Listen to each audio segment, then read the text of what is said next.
नमस्कार दोस्तों, आप सभी का हार्दिक स्वागत है हमारे युक्ति एस एकेडमी के यूट्यूब चैनल पर। इस चैनल के माध्यम से हम आपको प्रतिदिन परीक्षाओं में उपयोगी करंट अफेयर्स एमसीक्यू के रूप में उपलब्ध कराते हैं। हमारा उद्देश्य है कि आपकी सिविल सेवा और अन्य प्रतियोगी परीक्षाओं की तैयारी और भी प्रभावी एवं सरल हो सके। चलिए शुरू करते हैं अपने 24 दिसंबर के सवाल से।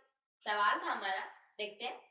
तो सवाल हमारा कि 2025 में भारत ने रिकॉर्ड कितने मिलियन टन खाद्यान्न का उत्पादन किया है। ये क्वेश्चन है। चार विकल्प है इसमें। 300 million tonne, 325 million tonne, 357 million tonne और 380 मिलियन टन। ये इसके विकल्प है। तो इसमें 357 मिलियन टन तीसरा विकल्प से होगा। भारत ने जो कि 2025 में खाद्यान्न उत्पादन के क्षेत्र में ये रिकॉर्ड बनाया है और सरकारी आंकड़ों के अनुसार जो कि देश का कुल खाद्यान्न, जैसे कि खाद्यान्न में गेहूं, चावल, दाल इत्यादि ये सभी चीजें उत्पादन लगभग 357 मिलियन तक इसकी पहुंच गई है। ये हो गया आपका 24 दिसंबर का सवाल। आज का सवाल शुरू करते हैं। तो आज का सवाल देखते हैं। सवाल है कि भारतीय अंतरिक्ष अनुसंधान संगठन, मतलब ये हिंदी में इसरो का फुल नाम, के किस रॉकेट से ब्लू बर्ड ब्लॉक 2 उपग्रह को अंतरिक्ष में प्रक्षेपित किया गया। क्वेश्चन है। चार विकल्प हैं। पीएसएलवी, जीएसएलवी, LVM-3 मतलब शॉर्ट इसे बाहुबली भी कहा जाता है, और SSLV। चार विकल्प है इसके। तो इसमें तीसरा विकल्प से होगा LVM-3। इसरो का जो कि LVM-3 रॉकेट, जिसे आमतौर पर बाहुबली कहा जाता है, और ये भारत का सबसे शक्तिशाली रॉकेट है। इससे LVM-3 की बात करें तो ये रॉकेट की मदद से जो कि ब्लू बर्ड ब्लॉक 2 उपग्रह को सफलतापूर्वक अंतरिक्ष में भेजा गया, और यह मिशन जो कि भारत की भारी उपग्रह प्रक्षेपण क्षमता और अंतरिक्ष तकनीक में आत्मनिर्भरता को दर्शाता है। अगला सवाल देखते हैं। अगला सवाल है हमारा, उपराष्ट्रपति राधा कृष्णन ने किस महान नेता पर लिखी गई पुस्तक का विमोचन किया। क्वेश्चन है। वे चार विकल्प है। महात्मा गांधी, जवाहरलाल नेहरू, अटल बिहारी वाजपेयी या लाल बहादुर शास्त्री। तो अभी हाल ही में की बात करें तो ये उपराष्ट्रपति राधा कृष्णन ने अटल बिहारी वाजपेयी तीसरा विकल्प से जो कि एक ऐसी पुस्तक का विमोचन किया जो भारत के पूर्व प्रधानमंत्री अटल बिहारी वाजपेयी के जीवन और विचारों पर लिखी गई है। ऐसी पुस्तकें जो कि देश के महान नेताओं के योगदान को समझने में काफी मदद करती है। जिसमें से है प्रधानमंत्री अटल बिहारी वाजपेयी के जीवन पर विचारों पर लिखी गई, ये उपराष्ट्रपति राधा कृष्णन ने जो लिखी। अगला सवाल है कि आरबीआई ने बैंकिंग प्रणाली में कितनी राशि की तरलता निवेश करने की घोषणा की। चार विकल्प है इसमें। 1.50 लाख करोड़ रुपए, 2 मतलब मान लो कि 2 लाख करोड़ रुपए, तीसरा है 2.90 लाख करोड़ रुपए, और चौथा है कि 3.50 लाख करोड़ रुपए। तो इसमें 2.90 लाख करोड़ रुपए इसमें तीसरा विकल्प से होगा कि तरलता बैंकिंग सिस्टम में डाली गई है, और इस कदम से क्या है कि बैंकों के पास जो कि कर्ज देने के लिए ज्यादा पैसा उपलब्ध हो पाएगा, ब्याज दरों पर जो कि दबाव कम होगा, और इससे अर्थव्यवस्था को गति मिलेगी, जिसमें कि व्यापार उद्योग जो कि आम लोगों को इससे फायदा होगा। अगला सवाल देखते हैं। सवाल है हमारा कि चक्रवात दितवा, दितवा मतलब तूफान था, इसके बाद भारत ने किस देश के लिए 450 मिलियन डॉलर के राहत पैकेज का वादा किया है। चार विकल्प है इसमें। देखते हैं। बांग्लादेश, म्यांमार, श्रीलंका या मालदीव। तो हाल ही में ये श्रीलंका में हुआ। चक्रवात दितवा से क्या है कि श्रीलंका में भारी तबाही हुई, जिसमें लाखों लोग प्रभावित हुए और बुनियादी ढांचा नष्ट हुआ था। इसके बाद भारत ने श्रीलंका के लिए जो कि 450 मिलियन डॉलर की मानवीय सहायता और पुनर्निर्माण पैकेज की घोषणा की। इसके लिए यह घोषणा कोलंबो में जो कि उच्च स्तरीय बैठकों के दौरान की गई, और यह सहायता की घोषणा जो कि प्रधानमंत्री नरेंद्र मोदी के विशेष दूत के रूप में श्रीलंका गए एस जयशंकर की यात्रा के दौरान हुआ। अगला सवाल देखते हैं। अगला सवाल है हमारा कि हाल ही में किस संस्था ने नेक्स्ट जनरेशन आकाश मिसाइल की यूजर ट्रायल्स सफलतापूर्वक पूरे किए। क्वेश्चन है हमारा। चार विकल्प है इसमें। इसरो, DRDO, HAL या वेयर। इसमें हाल ही में जो कि DRDO दूसरा विकल्प होगा।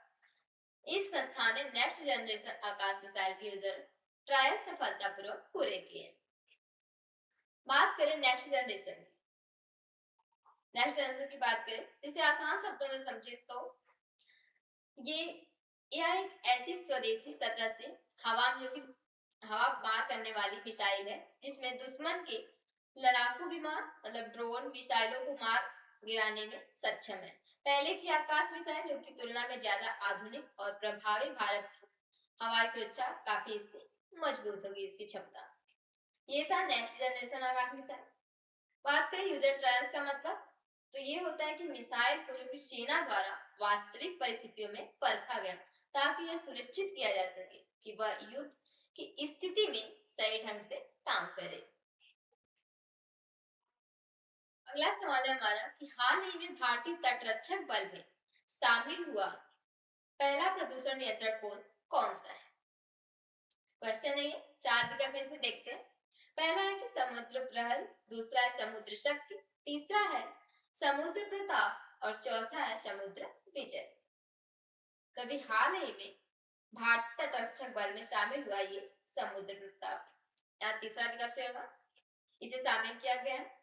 अब बात करें इसके उद्देश्य की, तो इसका मुख्य उद्देश्य है कि समुद्र में तेल रिसाव, रासायनिक प्रदूषण और अन्य पर्यावरणीय आपदाओं से निपटना। इस पोत का निर्माण जो कि गोवा शिपयार्ड लिमिटेड में स्वदेशी रूप से किया गया है। अगला सवाल देखते हैं। सवाल है हमारा कि भारत के राष्ट्रपति ने राष्ट्रीय विज्ञान पुरस्कार 2025 कहाँ प्रदान किया? क्वेश्चन है, 4 विकल्प है इसमें।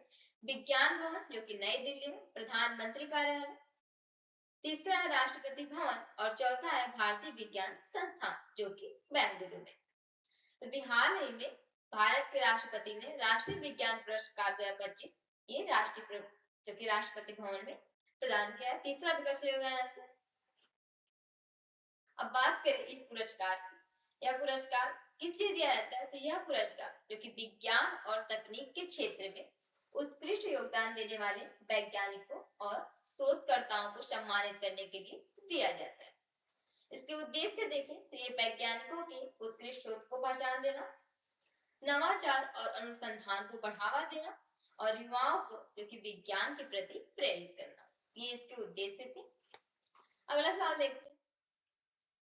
सवाल हमारा कि भारत ने वीर गार्जियन 2025 नामक संयुक्त हवाई अभ्यास किस देश के साथ आयोजित किया? क्वेश्चन है, 4 विकल्प है इसमें। ऑस्ट्रेलिया, फ्रांस, रूस या जापान। तो भारत ने वीर गार्जियन नामक संयुक्त हवाई अभ्यास ये जापान में आयोजित किया। चौथा विकल्प रहेगा यहाँ से। इसके उद्देश्य देखिए, इसमें दोनों देशों की वायुसेनाओं के बीच जो कि तालमेल को बढ़ावा देना, तकनीकी सहयोग और रणनीतिक समझ को मजबूत करना और क्षेत्रीय सुरक्षा और विश्वास को बढ़ावा देना, ये इसके उद्देश्य हैं। अगला सवाल देखते हैं। अगला सवाल है कि WHO ने हाल ही में मंजूर की गई कम लागत वाली क्योंकि मौखिक हैजा वैक्सीन किस देश में बनी है? 4 विकल्प है, चीन, ब्राजील, भारत या दक्षिण अफ्रीका। तभी हाल ही में मंजूर की गई एक कम लागत वाली क्योंकि हैजा वैक्सीन भारत में। तीसरा विकल्प से होगा यहाँ से। इस वैक्सीन को जो कि हैजा वैक्सीन को भारत में बनी है कम लागत वाली हैजा वैक्सीन को मंजूरी दी है, जिससे क्या है कि हैजा से बचाव आसान हो पाएगा। ये आपात स्थिति और महामारी नियंत्रण में जो कि यह वैक्सीन उपयोगी होगी और यह उपलब्धि जो कि भारत की वैक्सीन निर्माण क्षमता को दर्शाती है। आज का सवाल है आप लोग के लिए कि हाल ही में 47वें अखिल भारतीय जनसंपर्क सम्मेलन का आयोजन किस राज्य में किया गया? क्वेश्चन है हमारा। 4 विकल्प से हिमाचल प्रदेश, उत्तराखंड, उत्तर प्रदेश या जम्मू कश्मीर। तो सही विकल्प को आप लोग कमेंट बॉक्स में जरूर बताना। इस वीडियो को अंत तक देखने के लिए आप सभी का दिल से धन्यवाद। यदि यह वीडियो आपके लिए उपयोगी रही तो कृपया चैनल को सब्सक्राइब करें, वीडियो को लाइक करें और अपने दोस्तों के साथ जरूर शेयर करें। आपकी सफलता ही हमारा संकल्प है। धन्यवाद।